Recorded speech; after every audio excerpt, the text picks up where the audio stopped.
Thank you. Mr. Bellis and then Ms. Hill.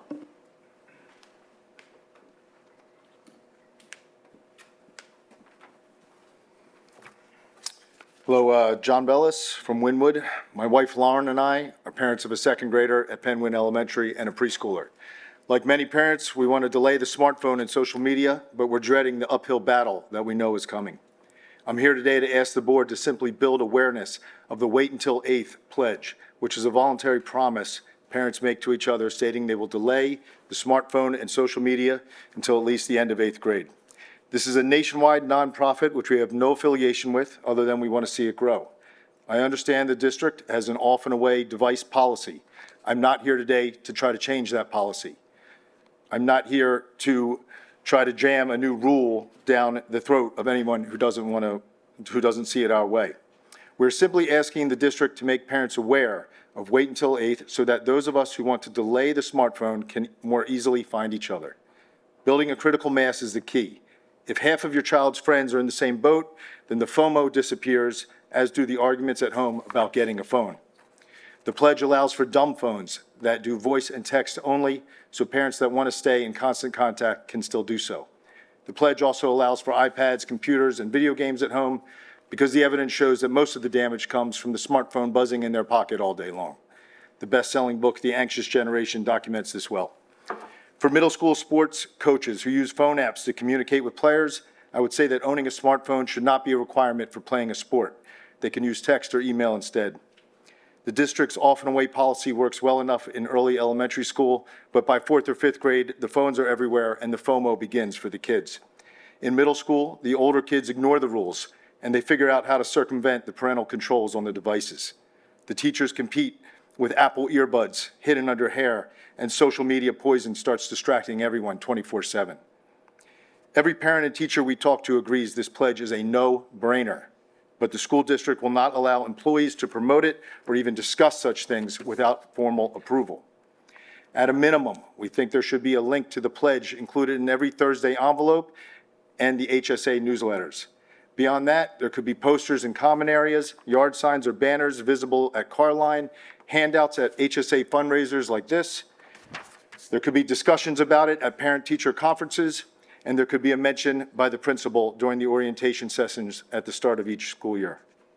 Most of these suggestions would cost the district nothing to implement, and Lauren and I would be happy to personally pay for promotional materials for all the elementary and middle schools in the district. The pledge is totally voluntary. It's not controversial. It's not the least bit risky. It's growing fast nationwide. It will help attract and retain teachers in our school district. It will help parents be better parents, allow kids to be kids for longer. You don't need a PhD to know these devices are causing much more harm than good for children. Delaying them might actually end up being the single most important thing we do for this generation of students. I ask the board and the IEC to get behind this quickly. It should not require a lengthy debate. Thank you.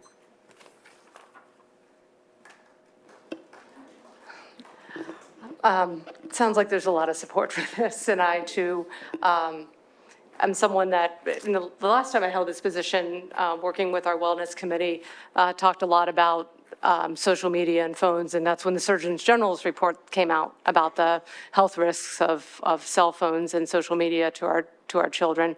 And so I don't know where the narrative came from that there was a prohibition on moving forward with supporting such a commitment.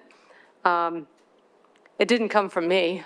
So I say that to share that I think there are complexities to how we do this, knowing that, as we've talked about, often away and some of the ways that individual families feel about that. I understand that it is an optional program, and I think there's a lot of benefit to doing something as a community around this.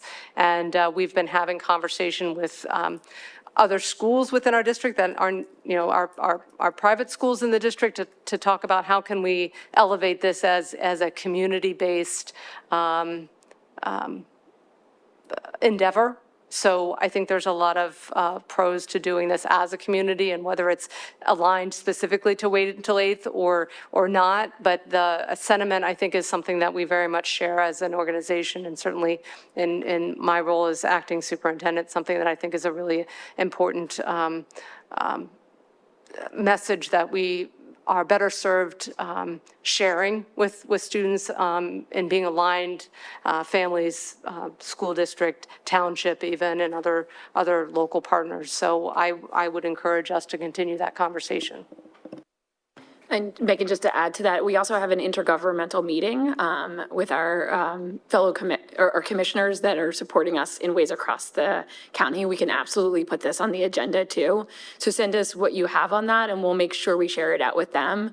It's a very collegial, great group that likes to share information so everybody can get the information because grandparents can lean in on this too.